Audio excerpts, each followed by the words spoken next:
Les changements se font de plus en plus rapidement dans ce monde, vous ne trouvez pas? Eh bien nous aussi, et le mieux c'est que le monde va forcément basculer. Peu importe l'issue du combat, peu importe le gagnant, celui qui raflera tout, c'est le gouvernement mondial. Ils sont là et guettent le moindre signe de faiblesse. Alors que Sanji, lui, il évolue en plein champ de bataille. Sa génétique le rattrape, son ascendance terrifiante, il devient un Vince Mock.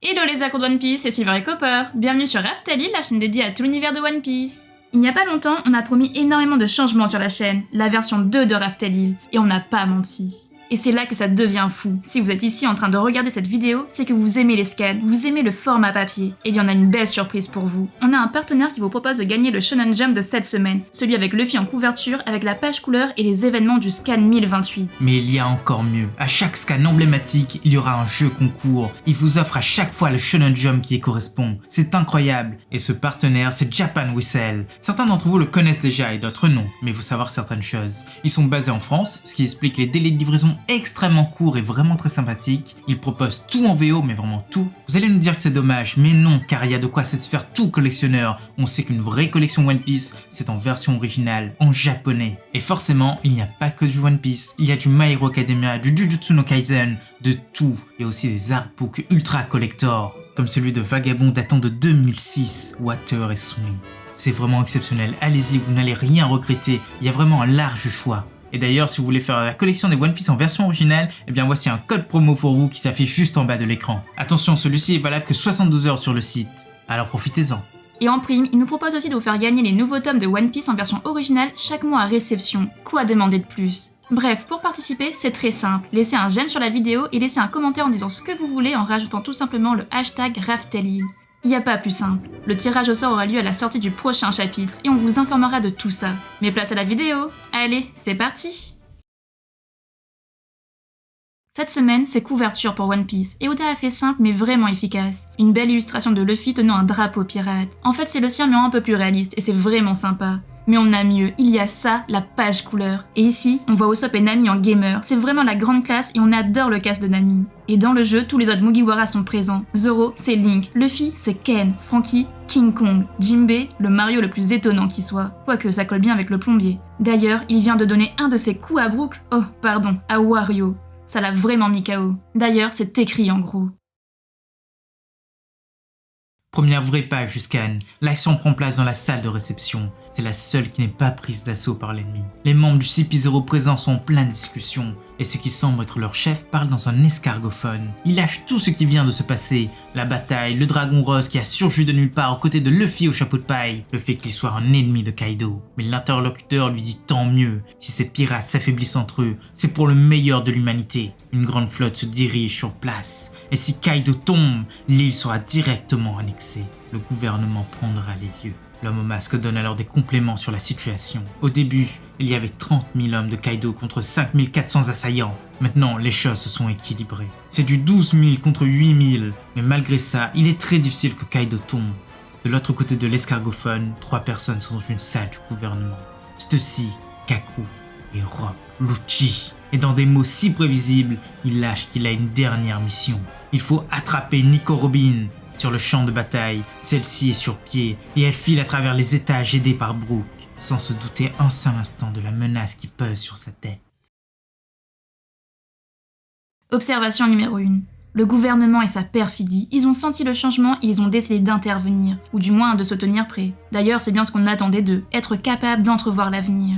Observation numéro 2. La bataille était déjà bien complexe à son début. Puis, les gifters ont changé de camp grâce à Tama. Les Toby-repos sont tombés les uns après les autres. Mais il reste encore 2 calamités et 2 Yonko. Difficile de faire plus complexe. Mais on a confiance et on voit leur victoire se profiler. Mais là, le gouvernement débarque avec pour but de prendre Wano et d'attraper Robin. Les choses se corsent vraiment. Hypothèse numéro 1. Voilà le grand moment qu'on attendait. Vous rappelez-vous de la dernière phase du plus grand des monstres de ce monde? Barbe Noire a lâché. On ne laissera pas le gouvernement mettre la main dessus. Et c'est de ça qu'il parlait. Il veut enlever Robin pour pouvoir lire les Poneglyphs. Ce n'est qu'une hypothèse, mais il pourrait lui aussi débarquer sur place et mettre un terme à cette guerre dans la violence. Et en prime, il pourrait même arracher le fruit de Kaido. Ah, ce Rob Lucci, il ne lâche jamais l'affaire, dis donc. Il est toujours en train d'obéir au gouvernement. C'est toujours lui qui se met à la recherche de Nico Robin. Mais bon, là il n'a pas l'air d'être sur les bateaux. Il ne fait que gérer l'opération depuis une base secrète. Dans le ciel, Momo s'affole. Il se tient seul face à la menace. Il n'arrive pas à faire de nuages. Mais il doit essayer. Tout repose sur lui. La capitale ne peut pas disparaître. Les habitants ne peuvent mourir. Yamato grimpe sur la structure. Lui aussi est à bout de force. Arrivé sur la terre ferme, il adapte sa forme full animale. Son plan est très simple. Évacuer les explosifs pour rendre les lieux moins dangereux. Si le drame arrive, au moins l'explosion tuera moins de personnes. Observation numéro 4. Ah, Yamato, mais quel personnage vraiment incroyable. Sa forme classique est extra, sa forme hybride est divine, mais là, sa forme full animale, elle est vraiment parfaite. Dans la salle de concert, Queen se donne à cœur joie. Ses 3 bras frappent sans relâche Sanji qui est forcé de reculer. Sa forme hybride est vraiment puissante. Il envoie même valser le Nakama, mais ne veut pas l'achever. Il veut voir sa tenue de combat du Germa. Il veut la voir ici et maintenant. Celle qu'il a sortie pour sauver le fils d'Oden. Celle avec laquelle il a tenu tête à King. Sanji ne dit pas un mot, il ne comprend toujours pas son corps. Quelque chose a vraiment changé en lui. Alors il réplique, il dit non, il n'en fera rien. Surtout s'il est forcé, ce n'est absolument pas sa famille. Et ce monstre ne connaît pas son histoire. D'un coup de laser, Queen fait taire le cuistot, mais celui-ci réplique de toutes ses forces et lui cuisine le cuir à la diable jambe. Mais ce n'est pas assez. Prenant une forme totalement animale, Queen se lance en des menaces. Il va montrer de quoi est capable un dino modifié et se tend dans toute sa longueur. Il veut prouver que ces animaux qui ont régné sur Terre il y a des milliers d'années auparavant peuvent faire ça. Et d'un coup, il éjecte sa tête, laissant son corps sur place. Stop, non, là c'est pas possible, là c'est trop. Une girafe qui se replie, oui bon, ok, un tricératops qui fait hélicoptère, c'est déjà un peu trop limite. Mais là, qu'on nous fasse pas avaler ça. Bref, ça justifie toutes ces têtes choquées ici présentes, même Marco n'en revient pas. Ce combat, c'est le plus fou d'entre tous. D'ailleurs, on vous propose qu'après ce combat, on n'en reparle plus jamais. Sanji, choqué tout autant que les autres, se fait attraper par le monstre et il se fait compacter sur place. Il ressemble à un serpent géant et menace de briser le fils de Judge s'il ne sort pas sa combi. Cette étreinte est parfaite, personne n'en est jamais sorti indemne. La pression brise même les utilisateurs du haki de l'armement expérimenté. Et pire, ces jambes restées sur place ne sont pas comme ceux d'un Brachiosaur classique. À ce qui paraît, ils peuvent tirer des missiles sur commande. Il suffit de dire Brachio Launcher et bim, Queen se fait avoir lui-même. De rage, il engueule ses jambes. Il leur dit que c'était juste pour expliquer qu'il est obligé de dire Brachio Launcher. Et bim, il se fait avoir une seconde fois. Mais c'était celle de trop. Il relâche sa proie. Les 2 adversaires sont à terre, mais se relèvent tant bien que mal. Chopper hurle de surprise, car son Nakama est dans un pitcheux état. La plupart de ses os sont brisés. Il ressemble à un zombie. Mais d'un coup, il se remet totalement en place. Sanji enrage. Il comprend ce qui s'est passé. Il leur ressemble de plus en plus. Mais dans son dos, Queen sous forme hybride en profite et l'éclate à l'aide de son épée. Enfin, ce n'est pas du tout ce qui s'est passé, car c'est l'épée qui se fait briser, et c'est ça, la fin du scan. Observation numéro 5. Wow, alors là, c'est vraiment la classe. Sanji est devenu le cyborg qu'il aurait toujours dû être. Bon, il va détester ça, mais Oda avait bien dit qu'il aurait un énorme power-up. On s'en doutait que ce n'était pas le Red Shoot, mais là, c'est 100 fois mieux. Il va être au niveau des plus grands, il vient de dépasser tous les supernovas de rang moyen. Il est remonté dans le Monster Trio. Et franchement, c'est le cas de le dire. Hypothèse numéro 2. Sanji devient le parfait mélange, la volonté de puissance de Judge et la volonté d'amour de sa mère. Mais bon, il n'a pas encore accepté cet état de fait, il rejette toujours son nom, sa puissance, ses gènes. Mais c'est ça le cheminement de ce personnage, là où il devra aller et là où il va s'arrêter. La fin de son voyage, c'est l'acceptation.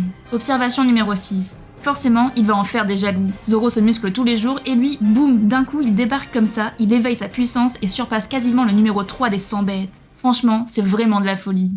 Et pour finir cette analyse, voici nos petites prédictions pour le scan 1029. Il ne sortira pas cette semaine, mais la semaine prochaine. Le combat Queen Sanji continue, mais la chose ne lâche pas l'affaire. Son rêve, c'est de rabattre le kake de Judge en tuant ses enfants. Numéro 2, Sanji peste contre son sang. Il ne veut pas de ce pouvoir et jure de gagner sans le Red Shoot. Mais Queen sort les balles anti-Germa. Numéro 3, le combat King Zoro s'intensifie. Aucun des deux ne veut lâcher. Numéro 4, on en apprend plus sur King et ses origines. Son visage est entièrement dévoilé à la fin de ce scan. Numéro 5, Marco va retrouver Momo et il va l'aider à maîtriser ses nuages. Et enfin, numéro 6, on voit le combat des 2 empereurs. Kaido ne laisse rien paraître, mais il s'affaiblit.